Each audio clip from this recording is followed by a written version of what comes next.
Daily Bible reading, 2 Corinthians chapter 6, verse 11 through chapter 7. Dear friends in Corinth, we have spoken frankly to you. We have opened our hearts wide.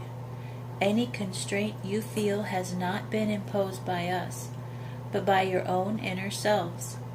So, just to be fair, I am using the language of children. Open wide your hearts too. Do not yoke yourselves together in a team with unbelievers. For how can righteousness and lawlessness be partners? What fellowship does light have with darkness? What harmony can there be between the Messiah and Belial? What does a believer have in common with an unbeliever? What agreement can there be between the temple of God and idols?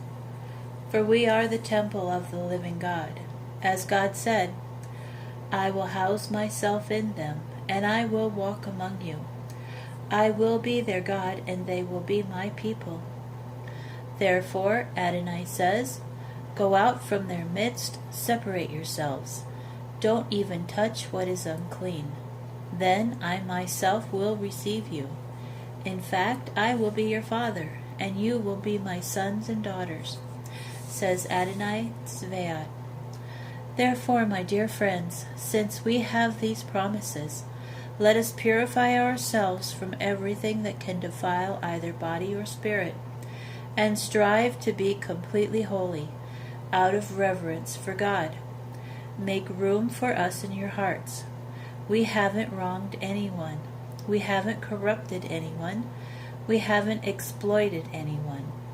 I am not saying this to put blame on you, for I already have said that you have a place in our hearts, whether we live together or die together. That I am very confident in you, that I am very proud of you, that you have filled me with encouragement, and that in spite of all our troubles, I am overflowing with joy.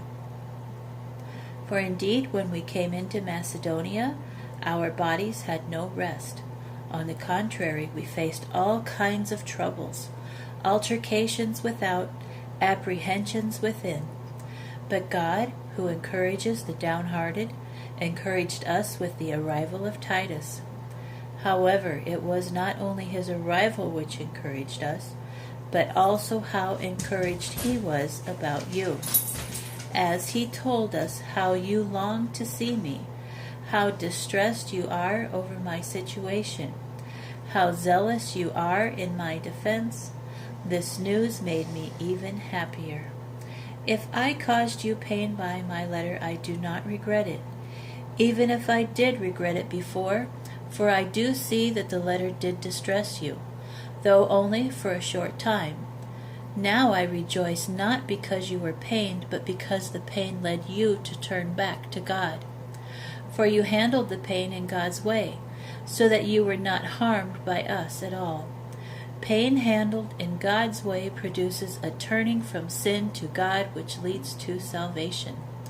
And there is nothing to regret in that. But pain handled in the world's way produces only death. For just look at what handling the pain God's way produced in you.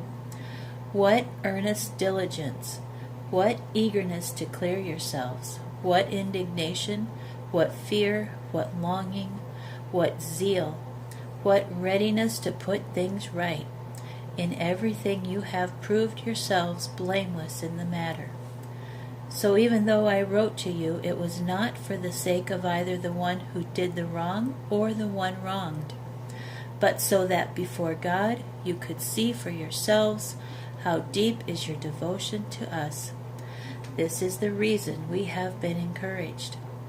Besides our own encouragement, we have the even greater joy of seeing how happy Titus was, because all of you set his mind at rest.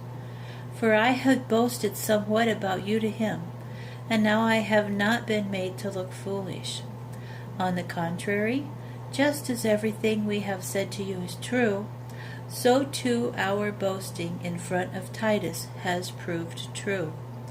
And his affection for you is all the greater as he remembers how ready you were to obey, and how you received him with reverence and respect. I am glad that I can have such complete confidence in you.